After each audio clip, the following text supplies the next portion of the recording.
Welcome to Kenton's videos. Enjoy the video. You start by removing any case or protector and cleaning the glass. Small debris often blocks touch.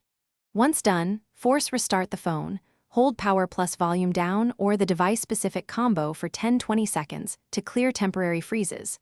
Make sure to test predictable areas, the lock screen, notification shade, and edge swipes, because that helps separate software hangs from localized screen failure. If parts respond, you know it's likely software or a partial hardware fault. If nothing moves, continue to the next steps. Next, boot into safe mode to check whether third-party apps interfere with touch. You'll immediately see if responsiveness returns.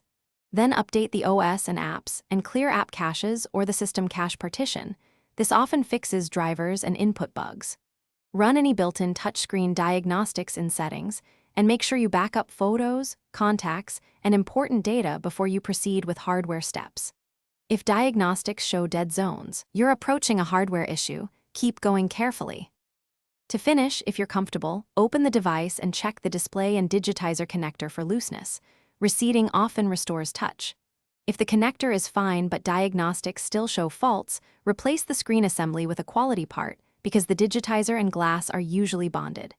If you see corrosion or water signs, stop and seek certified repair. Don't risk shorting the board.